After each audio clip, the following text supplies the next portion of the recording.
Hi, so today's lecture is going to be about intestinal atresia.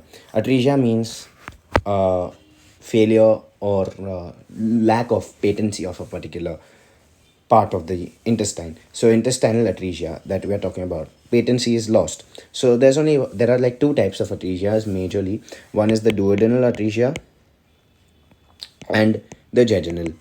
You've heard of the duodenal more, but that does not mean that the duodenal is more common than the jejunal. So jejunal is the more common atresia. It's more common, and duodenal is associated with D for Down syndrome, and jejunal is associated with cystic fibrosis.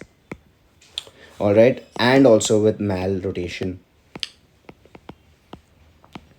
So for obvious reasons, if it's associated with Downs, duodenal atresia, it's more of a genetic thingy. But jejunal, it could be associated with cystic fibrosis, which is again genetic, or malrotation. And when it's associated with malrotation, what does it happen? So let's say if this is the jejunum and it's malrotated. Okay, it should have been like this, but let's say it's rotated like this, and it loops upon itself. Okay, if it loops upon itself, or any other particular malformation is if it's present, obviously that is going to lead to a very important complication, and that complication is it is going to lead to ischemic necrosis. How is it going to lead to ischemic necrosis? Simple.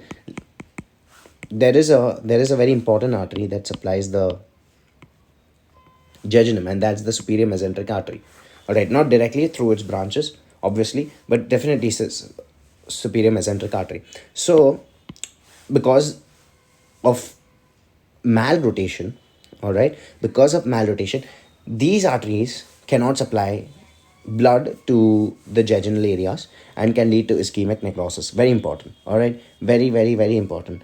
And because of ischemic necrosis, all those regions of the ball, okay, now let's say if there's an ischemic necrosis, this region out here, if there's an ischemic necrosis, it gets reabsorbed. What do you mean by reabsorbed? Well, it just the structures themselves, they involute. Okay, they involute and they are reabsorbed, and finally an atresia is formed. So first there is malrotation, then there is ischemic necrosis because of the stoppage of blood supply, and then there's reabsorption of the tissue leading to finally the atresia that we are talking about. So that's the jejunal atresia, and I told you that's the more common type of atresia. So let's talk about the types of duodenal. So we'll speak about duodenal atresia first. All right, I'll speak about duodenal atresia here. So it's because of Down syndrome, as I told you. All right, what do you present? What does the patient present as? See, it's simple. You'll have bilious vomiting. Why would you have bilious vomiting? You'll have bilious vomiting because the bile is itself entering into the duodenum. All right, but the duodenal atresia is present, so it cannot go down forward into the jejunum. So most of the time, you're vomiting all the bile. All right, and the patient after feeding vomits. Okay, vomit after feeding, very, very, very classical. And pain, lump, but this is rare, but it's more seen in pylorus stenosis, hypertrophic pylorus stenosis. It's seen there, the lump is seen there. All right, and what happens is that the mother, if this is a genetically and congenital syndrome, the mother will have polyhydramnios. Why? Because again, as I told you, the amniotic fluid has to first enter into the GIT. From the GIT, absorbed into the blood. From the blood, it is absorbed and goes into the kidney, and from the kidney again, it's excreted out as amniotic fluid. But now the GIT itself, because of the duodenal atresia, is not patent. Obviously, you'll have polyhydramnios. Now, a very important thing about duodenal atresia is that we have classified into types. Okay, depending upon how much of the atresia is present. So we have a type 1, we have a type 2, and we have a type 3. Obviously, there are only three types. Now, the type 1 is where you have, it is the most common, and there is a web. It's not a complete atresia, it's a web, it's a mucosal web. So basically, the atresia is present, but the mucosa, or let's say the duodenum mucosa, is in contact. That is what I mean by type 1. Okay, and it's called windsock deformity. It's called windsock deformity. Windsock deformity. Now the type 2 is a fibrous band. It's a fibrous band. So it's more longer, and but very important is that the muscle is present. So the mucosa is lost. The mucosal layers, as we know, there are three layers. There are like layers of the intestine. There's mucosa, there's submucosa, there's muscularis, then there's serosa.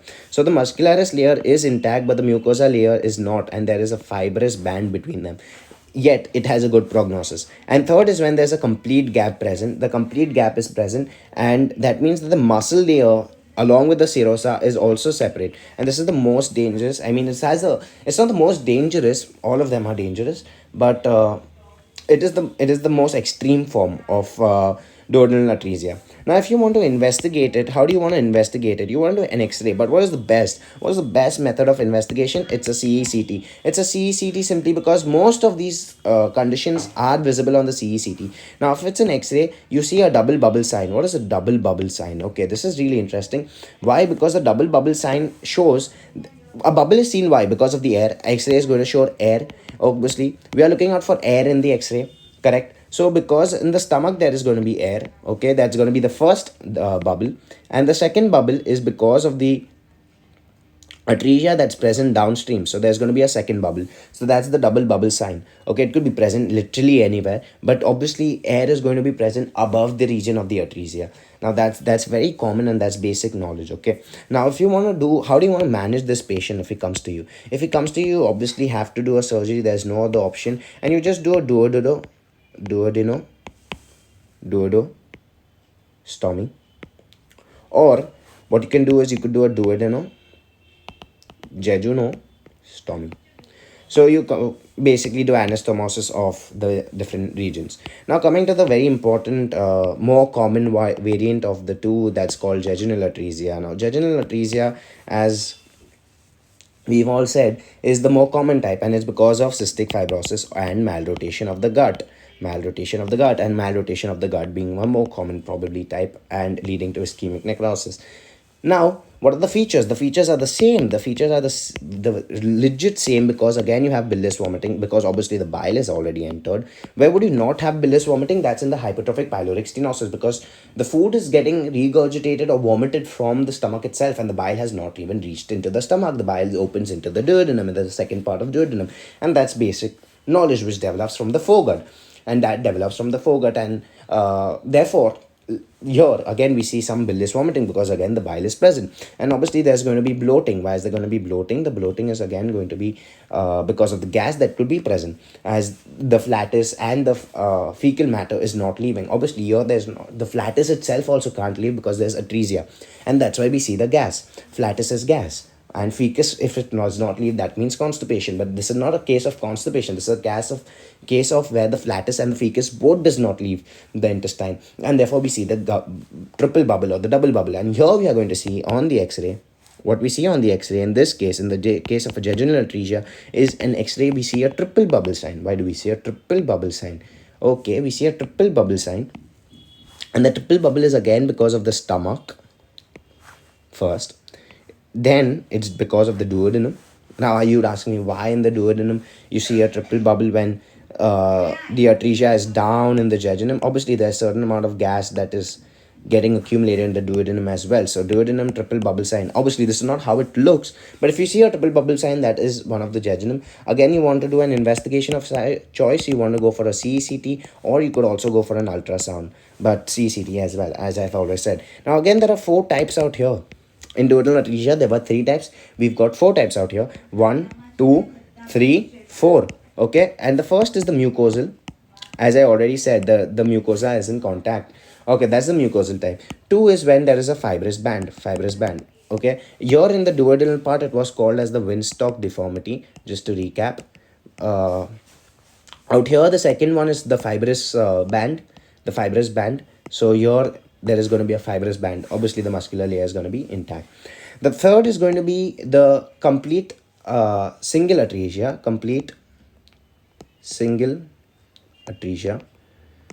So what happens is that if this is the first part of the jejunum, okay, here there is the mesentery. Let me draw the mesentery in the yellow, because it contains fat, and the mesentery itself is cut in the form of a V. That means there's discontinuity in the case of the mesentery as well. All right, and that means even along with the mucosa and the other layers, even the mesentery itself is affected. Let me draw a better one. So let's say this is the duodenum, sorry, this is the jejunum, and this is the other part of the jejunum, and there's the atresia that's present in this region. All right, there's lack of continuity, and the mesentery is present like this. In the mesentery, there's a proper mesenteric gap. But what happens is that lower out here, the mesentery does communicate. Okay, so this is your type 3, where there's a complete uh, single one atresia. And type 4 is when you have similar atresias like these. Okay, so if there are many atresias, okay, like these, the as shown in the type 3, so 1, then a 2, a 3, a 4. Okay, so if you have such types, and again your mesentery is going to obviously be broken, so it looks like a sausage, so we call it a sausage. This is the mesentery. Mesentery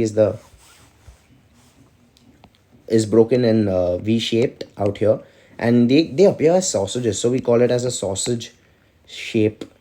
multiple complete Multiple complete jejunal atresia. Finally, so how do you want to manage it? Again, you want to manage by surgery. Do a resection, resect whatever the part you have to, and then you have to anastomose the entire part. So that's for general atresia. And now coming to a very important DD, okay, as a DD, as a bowel obstruction, it can be a DD to duodenal and jejunal atresia, is meconium ileus.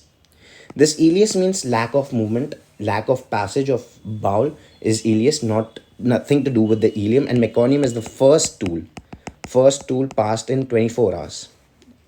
So usually it has to be passed in a few hours, but 24 is like the max limit that we give it. Okay. Now, why does this happen? When the meconium is thickened meconium. And when will the meconium be thickened? And this is a no-brainer. It has to be a cystic fibrotic case. Okay. So because the meconium is thick, it cannot be passed, not passed. All right. Cross pass, not passed, and distension is seen. How do you want to investigate? You investigate, do an x-ray. What do you see on an x-ray? Well, you'll see something called as a soap bubble sign. Now, because the meconium is present in different parts of the intestine, the different parts of the intestine is blocked, and because of the blockage, the gases are seen, and so many gas bubbles are seen that we call it a soap bubble sign. So let's say if this is one part of the intestine, this is the other part of the intestine, and continuity.